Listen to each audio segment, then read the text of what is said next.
আসসালামু আলাইকুম। আমি ইব্রাহিম চৌধুরী খোকন, বাগা ইব্রাহিম টক থেকে আবারও আপনাদের শুভেচ্ছা এবং ভালোবাসা জানাচ্ছি। আজকে আমি যে মুহূর্তে অনুষ্ঠানটি রেকর্ড করতেছি সেটা হচ্ছে নভেম্বরের 19 তারিখ।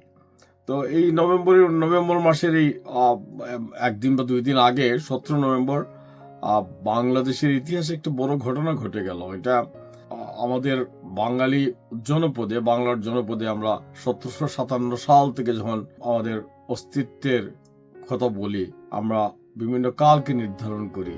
আমাদের মুক্তিযুদ্ধ, আমাদের ভাষা আন্দোলন, 75 15 আগস্ট আমাদের জাতীয় জীবনের গুরুত্বপূর্ণ ঘটনা। এবং আমি মনে করি যে 17 নভেম্বর বাংলাদেশের ইতিহাসে একটি আলোচিত দিন হয়ে থাকবে, যেদিন বাংলাদেশের একজন সাবেক প্রধানমন্ত্রীর বিচারে আদালতে ফাঁসি হয়েছে। এবং এটা একটা স্বাভাবিক ঘটনা না, বাংলাদেশের ইতিহাসে এই ধরনের ঘটনা এর আগে কখনো ঘটে নাই। এটা এমন সময় হয়েছে যে এমন ঘটনার জের ধরে হয়েছে যে বাংলাদেশের একটা উন্নয়নের 2 দশক হিসাবে দাবিদার একটা সরকার মাত্র কয়েকদিনের আন্দোলনে হোক আর ষড়যন্ত্রে হোক আর মাস্টার প্ল্যানে বা মাস্টার মাইন্ডের পরিকল্পনায় হোক, মাত্র কয়েকদিনের প্রকাশ্য আন্দোলনে শুধু যে সরকারের শীর্ষ ব্যক্তি ক্ষমতাচ্যুত বা দেশ থেকে গেলেন এমন না, পুরা আইনসভা, পুরা মন্ত্রিসভা নিয়ে দেশের বাইরে চলে যাওয়া, এই ধরনের একটা ঘটনা খুব ইতিহাসে খুবই বিরল এবং সমসাময়িক রাজনীতিতেও বিরল। এবং তারা কেউ পাশের দেশে গেলেন, কেউ অন্যান্য দেশে গেলেন। এবং এই ধরনের ঘটনার পর যে পরিমাণ রক্তপাত হয় সে পরিমাণ রক্তপাত হয় নাই। এবং যে সমাজ পরিবর্তনের বিভিন্ন বিপ্লব আমরা দেখেছি, সেই 70 দশকের বা আগের 19 শতকের যে সমস্ত বিপ্লব ঘটেছে, সমস্ত বিপ্লবে যে সমস্ত সামাজিক পরিবর্তন বিপ্লবের মধ্য দিয়ে হয়েছিল, এই ধরনের ঘটনাও ঘটে না। এটা বর্তমান সারা পৃথিবীর সমাজ কাঠামো বা সারা পৃথিবীর বাস্তবতাটা ওইটাকে ঠেকিয়ে দেওয়ার জন্য বা ওইটাকে অন্য দিকে নিয়ে যাতে না যাওয়া হয় তার জন্য যে সমস্ত প্রস্তুতি যাদের দরকার সেটা সবই করা হয়েছে। কিন্তু এটা অনেক বড় ঘটনা। আমাদের শীর্ষ নেতা যিনি দেশ শাসন করছিলেন, তার অনুগত বিশাল বাহিনী, তার পার্লামেন্ট সদস্য সবাইকে নিয়ে, সব প্রশাসনিক শুধু শীর্ষ ব্যক্তিত্ব না, মন্ত্রিসভার লোকজন না, আইন প্রণয়নের সাথে যারা জড়িত আছিলেন তাদের সবাইকে নিয়ে দেশ ত্যাগ করা, জনসমক্ষের আড়ালে চলে যাওয়া, কেউ কেউ আত্মগোপনে গিয়েছিলেন, পরে দেশ ছেড়েছেন, এসব আমরা জানি। এটা এরকম ঘটে নাই, এরকম কখনো ঘটে নাই যে আমাদের একজন প্রধানমন্ত্রীকে ফাঁসি দেওয়া হয়েছে। এবং এটার পক্ষে বিপক্ষে অনেক আলোচনা হচ্ছে। স্বভাবতই এই মৃত্যুদণ্ড কি এই আদালতে প্রত্যাশিত ছিল? আওয়ামী লীগের অনেকের কাছে এটা প্রত্যাশিত ছিল, এটা জানতেন তারা এটা হচ্ছে। আর দেশের অনেক মানুষও এটা মনে করছে যে এই ধরনের একটা রায় হবে। বাংলাদেশে বিচার ব্যবস্থা এখন এর আগে যে সমস্ত বিচার হয়েছে এগুলোর কোনো রাজনৈতিক প্রভাব ছিল না, এটাকে আমরা খুব বুকে হাত দিয়ে বলতে পারি না। এবং এই ধরনের মানুষ এটা ধরিয়ে নিয়েছে এই ধরনের একটা বিচার হবে। কিন্তু সবচেয়ে মজার ব্যাপার হলো যে আমরা সাধারণ মানুষের মধ্যে ঘোরাঘুরি করে আমার কাছে আমার দেশের এক ভাই আছে, আমি মাঝে মধ্যে ফোন করি যে ভাই কি হইলো, দেশের কি অবস্থা, সাধারণ মানুষের অবস্থা জানার জন্য। আমাকে একটা চমৎকার প্রশ্ন দিয়ে আমাকে বাংলাদেশের সাধারণ মানুষটা আটকে দিয়েছে। আমার বলে ভাই যে ক্যাঙ্গারু কোডটা কি? এখান থেকে প্রচুর সবাই বলতেছেন ক্যাঙ্গারু কোড। তো আমি তো বেশ কিছুজন মানুষজন, আমি আইনের মানুষ, আমি কিছুদিন আইন পেশাও করেছি, আইনে লেখাপড়াও কিছু করেছি।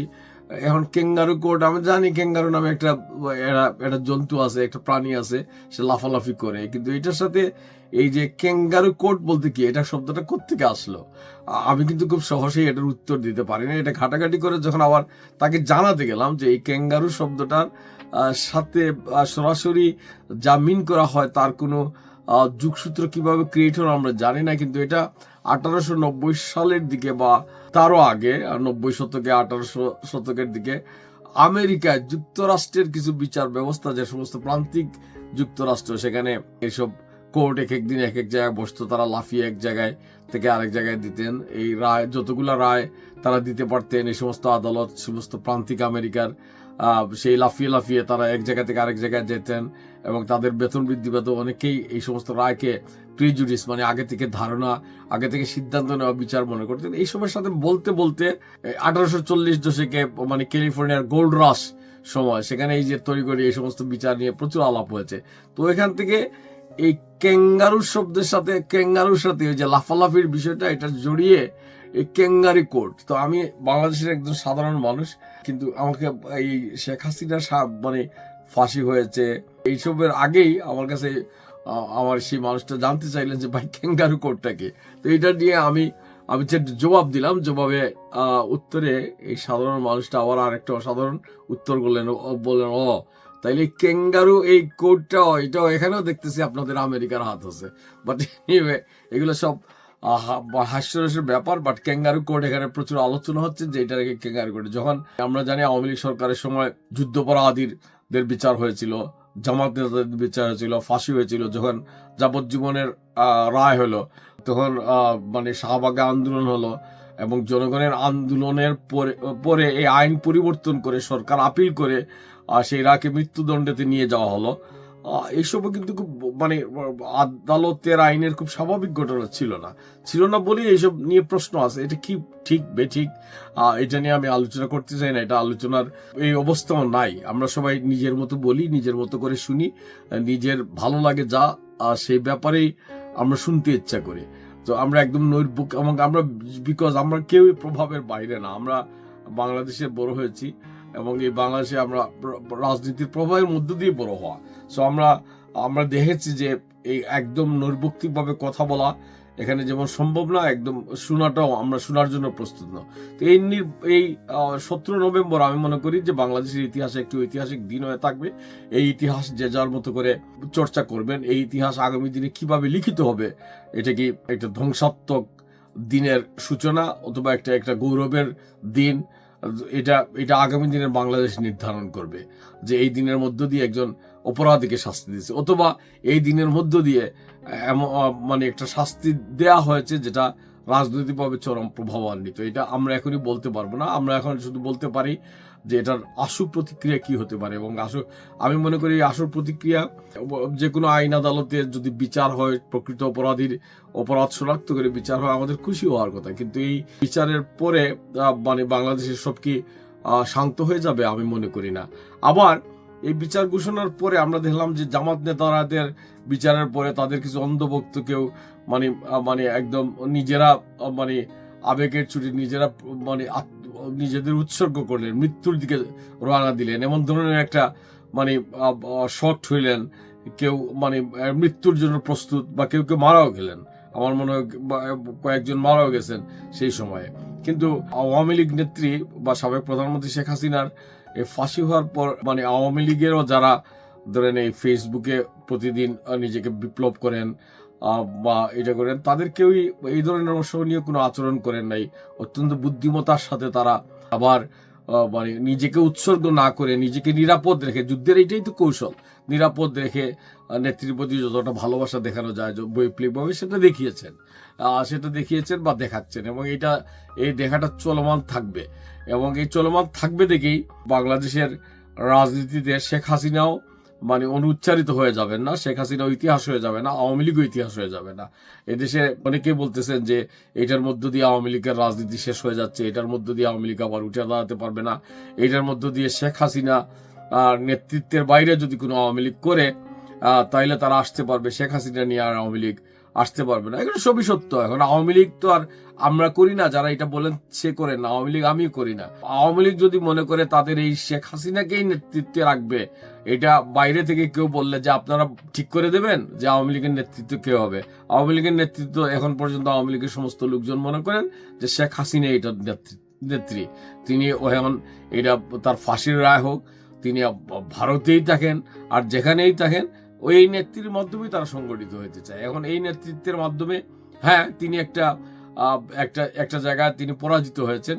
একটা সময় বাংলাদেশকে দীর্ঘ সময় তিনি ধরে রাখার সাফল্য যেমন ছিল, তার পরাজয়টা খুব নাটকীয়, খুব শোচনীয়। এই পরাজয়ের জেনারেল তিনি হচ্ছেন শেখ হাসিনা, রাজনৈতিক জেনারেল। এবং তিনি সেই পরাজয় থেকে আবার নিজেই নেতৃত্ব দিয়ে ঘুরে দাঁড়াতে পারবেন কিনা এটা সময় বলবে, এটা হয়তো আমরা বলবো। কিন্তু আওয়ামী লীগের লোকজন বিশ্বাস করেন আর শেখ হাসিনার সেই রাজনৈতিক দক্ষতা আছে, তিনি ওখান থেকে কোনো না কোনো ভাবে উঠে দাঁড়াতে পারবেন। এটা এক। আরেকটা হচ্ছে যে এখন এই মুহূর্তে শেখ হাসিনার পিছনে আওয়ামী লীগ, শেখ হাসিনা সমস্ত আওয়ামী লীগকে তার পিছনে ধরে রাখাও এটা একটা বড় ঐতিহাসিক ঘটনা। আমরা দেখেছি এইভাবে পৃথিবীর বিভিন্ন দেশে যখন নেতৃত্ব চ্যালেঞ্জের সম্মুখীন হয় তো বিরাট সেই নেতৃত্বের অনুগত মানুষজন নেতৃত্বকে ত্যাগ করে দলকে সংগঠিত করেন। নেতা যিনি অভিযুক্ত হন তিনি তার অভিযোগটাকে ব্যক্তিগতভাবে মোকাবেলা করেন একটা রাজনৈতিক মানে সহযোগিতা নিয়ে বা রাজনৈতিক সাহচর্যে। কিন্তু মানে আওয়ামী লীগের বেলায় এটা সম্পূর্ণ বিরোধ, মানে ব্যতিক্রম।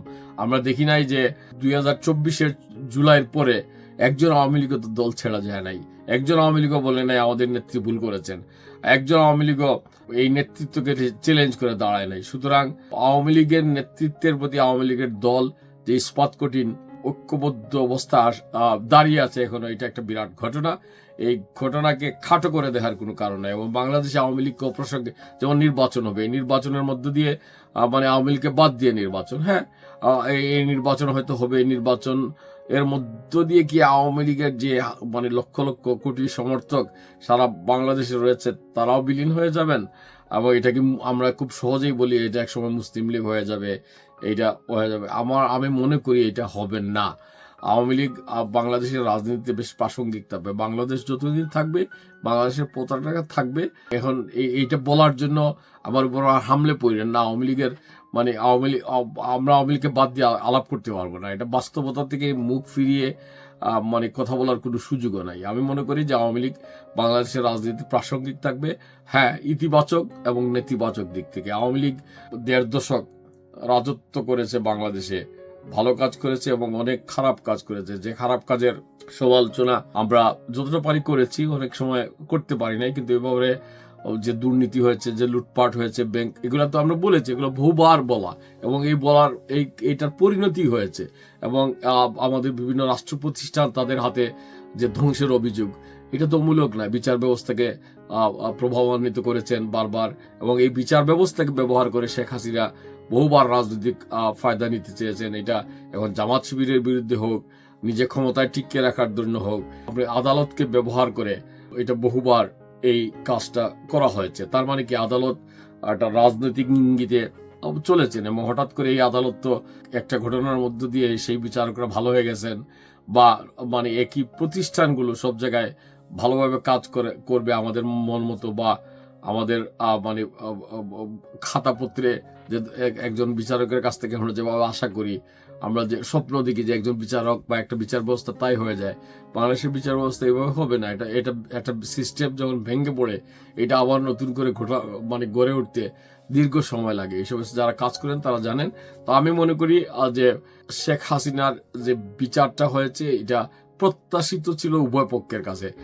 আওয়ামী লীগও এটা প্রত্যাশা করেছে যে তাদের এটা হবে। এটা কিভাবে মোকাবেলা করবে, এটা তাদের কি প্ল্যান আছে আমরা হয়তো ঠিক জানি না।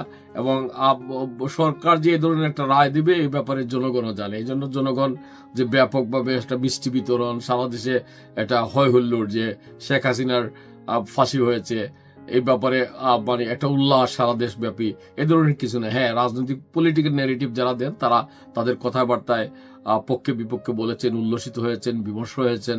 বিমর্ষ লোকজনকে তো আর প্রকাশ্যে এখন দেখা যাচ্ছে না। কিন্তু এটার ঘটনার মধ্য দিয়ে বাংলাদেশ কি মানে একটা শান্ত জনপদের দিকে যাত্রা শুরু করব, এটা আমি মনে করি না। মনে করতে পারলে ভালো হইতো, বা যদি হয়ও এটা ভালো হবে। কিন্তু আমাদের আশঙ্কা থেকে যাবে যে বাংলাদেশের যে সংঘাত, সে সংঘর্ষ, যে বিপদের যে দেয়াল, এই দেয়ালটা আরো পুরো হলো 17 নভেম্বরের মধ্য দিয়ে। এবং বাংলাদেশের ইতিহাসে এই দিনটি, এই সময়টা একটা রাজনৈতিক বাঁক, একটা অগ্রযাত্রার বাঁক হিসাবে দেখা হবে এবং এটা বারবার আমাদের আলোচনায় আসবে। এই আলোচনা আমরা আগামীতে কিভাবে করব এটা আগামী বাংলাদেশই নির্ধারণ করবে। সবাই ভালো থাকবেন এবং ক্যাঙ্গারু কোড নিয়ে আরো আলোচনা করবেন। ক্যাঙ্গারুর এই লাফালাফি সাথে আমার এই বাংলাদেশের সাধারণ মানুষের এই প্রশ্ন আমার খুব ভালো লেগেছে যে সবাই ক্যাঙ্গারু কোড বলতেছেন, ভাই ক্যাঙ্গারুটা কি? তা আমি আমার মতো করে উত্তর দিয়েছি। আপনারাও এই ক্যাঙ্গারু কোড সম্বন্ধে মানে আপনাদের ধারণা, আপনাদের প্রত্যাশা আদালত কিভাবে হওয়া উচিত এবং এই সমস্ত রাজনৈতিক আলাপে যেহেতু আমরা থাকি, হ্যাঁ, পক্ষে বিপক্ষে আমরা আলোচনা করতেই পারি, আমরা সহনশীল হয়ে এসব আলোচনায় আমরা সম্পৃক্ত হব। সবাই ভালো থাকবেন। আমি বাঘা ইব্রাহিম টক থেকে আবারও আপনাদের শুভেচ্ছা ভালোবাসা জানাচ্ছি। আমি একদম সাধারণ মানুষের মতো একটা গুছালো এই আলাপে আপনি সম্পৃক্ত থাকুন। আপনারা সবাই ভালো থাকবেন। আজকে এখানে শুভেচ্ছা ভালোবাসা জানিয়ে বাঘা ইব্রাহিম টক থেকে আমি এখানে শেষ করছি। আমার এই অনুষ্ঠানটা বা কথাবার্তা ভালো লাগলে ফলো করে, শেয়ার করে, সাবস্ক্রাইব করে যুক্ত থাকবেন। তো নিয়মিত এই কথার সাথে আমরা একে অন্যের সাথে যুক্ত থাকবো। শুভেচ্ছা, শুভরাত্রি। Subscribe now and press the bell icon. Never miss an update.